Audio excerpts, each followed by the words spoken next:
श्री रामकृष्ण उपदेश विषय सिद्ध अवस्था। नंबर 1। लोहा यदि एक बार पारस को छूकर सोना हो जाए तो फिर उसे चाहे मिट्टी के भीतर दबाए रखो चाहे कूड़े में फेंक दो, रहेगा वो सोना ही। जिन्होंने सच्चिदानंद को पा लिया है उनकी भी ऐसी ही अवस्था है। वे लोग संसार में रहें या वन में, उन्हें दोष का स्पर्श नहीं होता। नंबर 2। लोहे की तलवार को पारस के छुलाने से वह सोने की हो जाती है। यद्यपि आकार प्रकार वैसा ही रहता है किंतु उसमें हिंसा का कार्य नहीं हो सकता। इसी प्रकार भगवान के पाद पद्मों का स्पर्श करने पर मनुष्य भीतर से फिर कोई अनुचित कार्य नहीं होता। नंबर 3। किसी व्यक्ति ने श्री रामकृष्ण देव से जिज्ञासा की, सिद्ध पुरुष होने पर कैसी अवस्था हो जाती है? उत्तर में उन्होंने कहा, जैसे आलू बैंगन पक जाने पर नरम हो जाते हैं वैसे ही सिद्ध पुरुष का स्वभाव भी नरम हो जाता है, उसका सब अभिमान चला जाता है। नंबर 4। श्री रामकृष्ण देव अपने शरीर को दिखाकर कहते थे, यह तो खोल आधार मात्र है, माँ ब्रह्ममयी इसका आश्रय कर खेल रही है। नंबर 5। राम प्रसाद का गाना जब सुनो तब नया ही मालूम होता है। इसका कारण क्या है जानते हो? राम प्रसाद जी जब गाना रचते थे तब उनके हृदय में माँ ब्रह्ममयी साक्षात विराजती थी। नंबर 6। संसार में अनेक प्रकार से सिद्ध अवस्था प्राप्त होती है, जैसे स्वप्न सिद्ध, मंत्र सिद्ध, हठात सिद्ध और नित्य सिद्ध। नंबर 7। स्वप्न सिद्ध, स्वप्न में कोई इष्ट मंत्र पाकर उसी को जप कर सिद्ध होते हैं। मंत्र सिद्ध, कोई सद्गुरु को मंत्र ग्रहण कर अपनी साधना द्वारा सिद्ध हो जाते हैं। हठात सिद्ध, दैव योग से किसी महापुरुष की कृपा प्राप्त कर जो सिद्ध होता है उसे हठात सिद्ध या दैव सिद्ध कहते हैं। नित्य सिद्ध, इनकी बचपन से ही धर्म में मति रहती है, जैसे कि लौकी या कुमड़े की बेल में पहले फल निकलते हैं और फिर उसके बाद फूल। नंबर 8। पुल के नीचे से सहज में ही जल निकल जाता है, ठहरता नहीं। वैसे ही मुक्त पुरुषों के पास जो रुपए पैसे आते हैं वे ठहरते नहीं, तुरंत उठ जाते हैं। उनमें विषय बुद्धि बिल्कुल नहीं रहती। नंबर 9। जो ध्यान सिद्ध होते हैं मुक्ति तो उनके पास ही है। ध्यान सिद्ध किसको कहते हैं जानते हो? जो ध्यान में बैठते ही भगवत भाव में डूब जाते हैं। नंबर 10। मुक्त पुरुष संसार में कैसे रहते हैं जानते हो?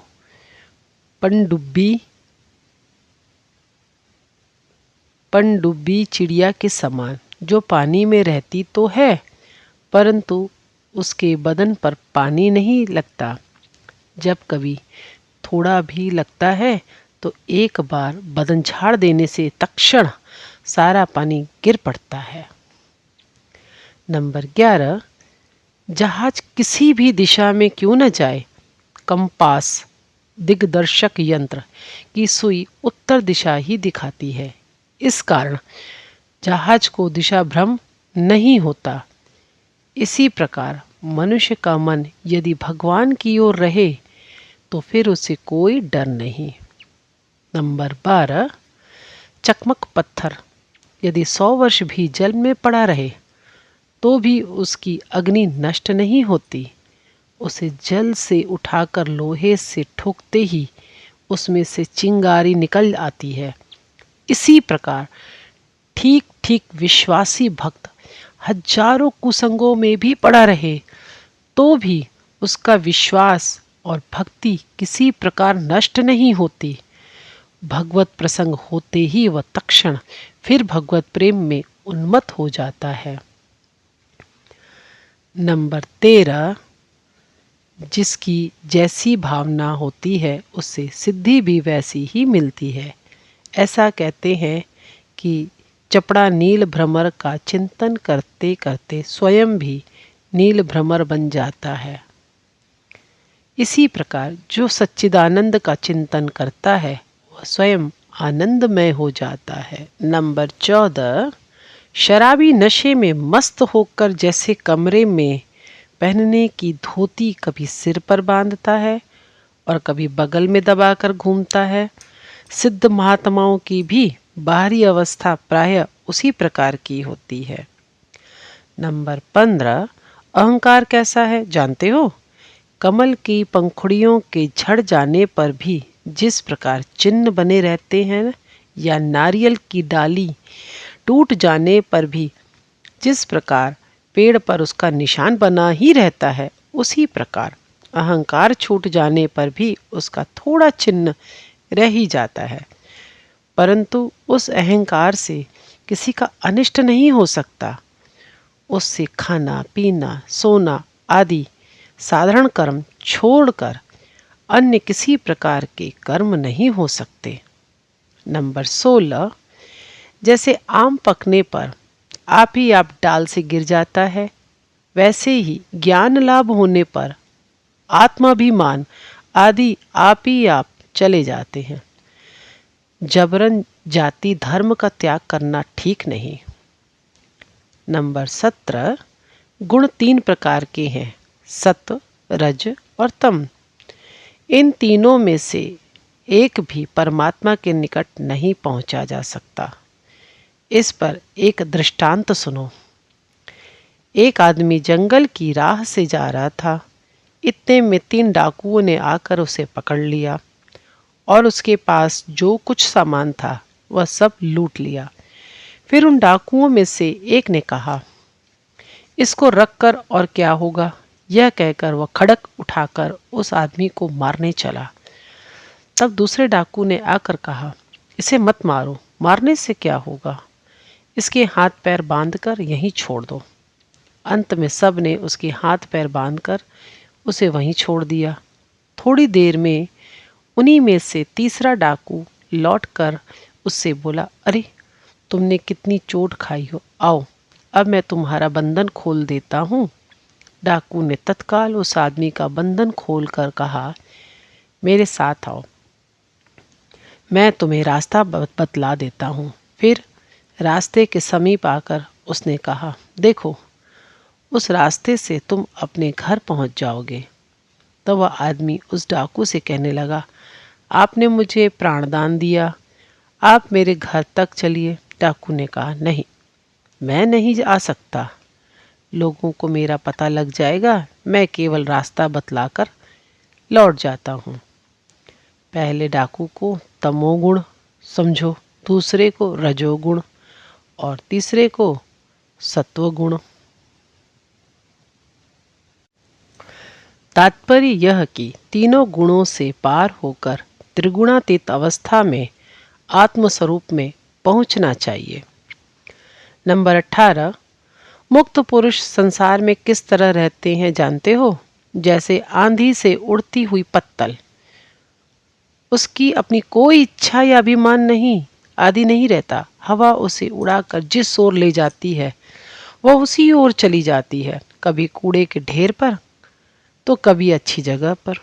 नंबर 19, श्री रामकृष्ण देव कहते थे, गुरु कर्ता और बाबा ये तीनों शब्द मेरे शरीर में कांटे से चुभते हैं। ईश्वर ही करता है, मैं करता नहीं हूँ। वे ही यंत्री हैं और मैं यंत्र हूँ।